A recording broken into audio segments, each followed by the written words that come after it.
एक माँ एक बार अपने मरे हुए बच्चे को गोद में लेकर इधर से उधर भटक रही थी, तड़प रही थी, रो रही थी, क्योंकि उसका बच्चा मर चुका था और वो उसका एकमात्र बच्चा था। लोग उसे पागल समझ रहे थे, जैसे कि उसने मौत को पहली बार देखा हो। लोग उससे कह रहे थे कि ये पागल हो चुकी है, इसका बच्चा मर गया है, इसीलिए इसकी बुद्धि खराब हो गई है, ये पागल हो चुकी है, इससे दूर रहो। क्योंकि वो औरत सबसे एक ही बात बोल रही थी, प्लीज मेरे बच्चे को जिंदा कर दो, कोई तो ऐसा हो जो मेरे इस बच्चे को जिंदा कर सके। वो अपने बच्चे को जिंदा करने के लिए कुछ भी करने को तैयार थी। भटकते भटकते आखिरकार उसे एक ऐसा इंसान मिला जिसने उस औरत से कहा, मैं तो तुम्हारे बच्चे को नहीं बचा सकता, लेकिन एक इंसान जरूर ऐसा है जो तुम्हारे बच्चे को हो सकता है कि जिंदा कर सके। जैसे ही उस औरत ने ये बात सुनी तो उसकी आंखों में उम्मीद की नई रोशनी जाग गई और उस इंसान ने उस औरत को बताया कि तुम्हें शाक्य मुनि के पास जाना चाहिए, जिन्हें गौतम बुद्ध कहते हैं। वो औरत बिना इधर उधर देखे सीधी शाक्य मुनि यानी गौतम बुद्ध के पास भागती हुई जाती है और जाके सीधे उनके चरणों में गिर जाती है। वो जोर जोर से रो रही थी।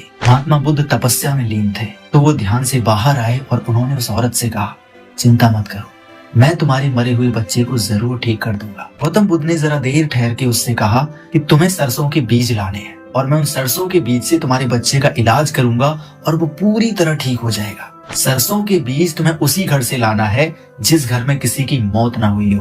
किसा गौतमी बहुत हैप्पी होती है और वहां से सीधी चली जाती है गांव की ओर। वो एक घर का दरवाजा खटखटाती है, अंदर से कोई आता है। वो उससे कहती है कि मुझे सरसों के बीज चाहिए। तो जो मकान का मालिक होता है वो अंदर से सरसों के बीज लाता है। लेकिन जब किसा गौतमी उससे पूछती है, क्या आपके घर में कोई मरा है, तो वो जो घर का मालिक होता है वो दुखी हो जाता है, उदास हो जाता है, क्योंकि वो कहता है कि पिछले ही महीने मेरे छोटे बच्चे की मौत हुई है। किसा गौतमी उस घर को छोड़कर दूसरे घर जाती है। दूसरे घर पे भी ऐसे ही जवाब मिलता है, सरसों के दाने तो मिल जाते हैं, लेकिन वो कहता है कि मेरे घर में मेरे दादाजी मर चुके हैं।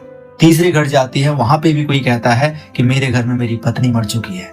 भटकते भटकते 10 घर, 15 घर, 20 घर, किसा गौतमी ने पूरा गांव छान मारा, लेकिन उसे एक भी घर ऐसा नहीं मिला जहाँ पे कोई ना मरा हो। फाइनली किसा गौतमी को एक बात तो समझ आ गई कि मौत सबके लिए बराबर है। मौत छोटा बड़ा नहीं देखती, मौत अमीर और गरीब नहीं देखती, मौत सबके लिए बराबर है। जब वो महात्मा बुद्ध के पास पहुंचती है तो महात्मा बुद्ध मुस्कुरा कर कहते हैं, अगर तुम दुखी हो तो तुम्हारे दुख का कारण सिर्फ एक ही है और वो है स्वार्थ। जो भी इंसान अपना स्वार्थ त्याग देता है वो कभी भी दुखी नहीं होता और उसे मौत का भी भय नहीं रहता।